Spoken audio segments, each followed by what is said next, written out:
हम 21वीं सदी में हैं, मंगल तक पहुंच गए हैं। लेकिन आज भी हमारी जिंदगी में ना कुछ पुरानी बातें, कुछ अंधविश्वास वैसे के वैसे ही हैं। तो आखिर विज्ञान, धर्म और इन सब मान्यताओं के बीच की असलियत क्या है? चलिए आज इन्हीं गहरे सवालों की गुत्थी को सुलझाने की कोशिश करते हैं। जरा सोचिए, क्या एक काली बिल्ली का रास्ता काट जाना किसी का पूरा दिन बिगाड़ सकता है? या फिर अगर फ्राइडे को 13 तारीख पड़ जाए तो क्या सच में कुछ बुरा होने वाला है? ये सवाल हम सबके दिमाग में कभी ना कभी तो आते ही हैं। एक तरफ देखिए मॉडर्न साइंस है और दूसरी तरफ ये सदियों पुराने डर। चलिए इसे जरा तर्क की कसौटी पर कस कर देखते हैं। अच्छा, इस पूरी बहस को समझने के लिए ना सबसे पहले एक कॉन्सेप्ट को समझना बहुत जरूरी है, साइंटिफिक टेम्पर। आइए जानते हैं कि ये चीज सिर्फ साइंस की किताबों से कहीं ज्यादा गहरी है। अक्सर लोगों को लगता है कि भाई जिसने साइंस पढ़ी है बस उसी के पास वैज्ञानिक सोच होती है, लेकिन ऐसा बिल्कुल नहीं है। साइंटिफिक टेम्पर, जिसे नेहरू जी ने काफी पॉपुलर किया, वो कोई सब्जेक्ट नहीं बल्कि एक स्वभाव है। ये तर्क और सबूतों के आधार पर जिंदगी को देखने का, उसे अप्रोच करने का एक तरीका है। तो सवाल ये है कि ये स्वभाव बनता कैसे है? इसके ना 3 मेन पिलर्स हैं। पहला, सवाल पूछना, किसी भी बात को बस यूं ही मान नहीं लेना। दूसरा, ईमानदारी, मतलब अगर कोई रिसर्च हमारी अपनी मान्यता के खिलाफ भी कोई नतीजा दे तो उसे हिम्मत से स्वीकार करना। और तीसरा, खुला दिमाग रखना, ये मानना कि भाई आज का जो सच है हो सकता है कल वो गलत साबित हो जाए। लेकिन इस सोच की जरूरत ही क्या है? आइए देखते हैं कि इस साइंटिफिक सोच ने हमारी जिंदगी पर क्या असर डाला है, वो भी ठोस सबूतों के साथ। बहुत लोग कहते हैं, अरे पहले भी तो लोग जीते थे बिना विज्ञान के। हाँ, ये बात सही है, जीते तो थे, लेकिन कैसे? जरा अंदाजा लगाइए कि 1947 में, यानी आज़ादी के टाइम पर, भारत में एक आम इंसान की एवरेज उम्र कितनी हुआ करती थी? जवाब आपको चौंका देगा। 1947 में भारत की औसत उम्र थी सिर्फ 32 साल। और आज ये बढ़कर 71 साल हो गई है। और ये कोई जादू टोने या अंधविश्वास से नहीं हुआ, ये सीधे सीधे विज्ञान की देन है। वैक्सीन, दवाइयाँ, बेहतर स्वास्थ्य, इन सब ने हमारी जिंदगी को 2 गुने से भी ज्यादा लंबा कर दिया है। विज्ञान की असली कीमत का अंदाजा ना इस एक आंकड़े से लगाइए। करीब 100 साल पहले जब स्पेनिश फ्लू महामारी आई थी तो हमारे देश में लगभग 2 करोड़ लोग मारे गए थे। क्यों? क्योंकि तब हमारे पास कोई वैक्सीन नहीं थी। विज्ञान ने हमें वो सुरक्षा कवच दिया है जिसकी वजह से आज हम यहाँ हैं। चलिए अब एक ऐसे डर की बात करते हैं जो अक्सर विज्ञान की पहुंच से परे लगता है, भूत प्रेत और आत्माएं। क्या साइंटिफिक सोच इसे भी समझा सकती है? देखिए, आज तक किसी भी भूत प्रेत का कोई फिजिकल सबूत नहीं मिला है, तो फिर लोगों को ये सब महसूस क्यों होता है?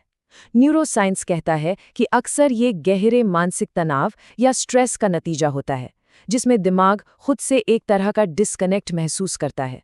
इस ट्रांस जैसी हालत में ऐसा लग सकता है कि हमारे ऊपर किसी और का साया है। डर और अज्ञानता कितने खतरनाक हो सकते हैं, इसका एक क्लासिक उदाहरण इतिहास में मिलता है। महान वैज्ञानिक केपलर की मां को सिर्फ एक कहानी के आधार पर डायन बताकर सालों तक जेल में डाल दिया गया था। और आज भी हमारे समाज में ऐसे केस दिखते हैं जहां अज्ञानता मासूमों की जान तक ले लेती है। तो क्या इसका मतलब ये है कि साइंटिफिक टेम्पर रखने वाला हर इंसान नास्तिक होता है? क्या विज्ञान ईश्वर को नकारता है? देखिए, ये एक बहुत आम गलतफहमी है। एक सच्चा वैज्ञानिक ना अक्सर एग्नोस्टिक होता है, जिसे अज्ञेयवादी कहते हैं। मतलब वो कहता है, देखो, मेरे पास अभी ईश्वर को साबित करने या खारिज करने के लिए पक्के सबूत नहीं है, इसलिए मैं इंतजार करूंगा। ये एक बहुत ही ईमानदार और ओपन माइंडेड पोजीशन है। इसी बात पर वैज्ञानिक ब्लेज पास्कल का एक बड़ा दिलचस्प तर्क है, जिसे पास्कल का दाव कहते हैं। उन्होंने इसे एक फायदे नुकसान के एनालिसिस की तरह देखा। वो कहते हैं, सोचिए, अगर ईश्वर है और आप मानते हैं तो आपको अनंत फायदा होगा, और अगर ईश्वर नहीं है तो आपका कुछ नहीं जाएगा। लेकिन अगर ईश्वर है और आप नहीं मानते तो अनंत नुकसान हो सकता है। तो फिर फायदे का सौदा क्या हुआ?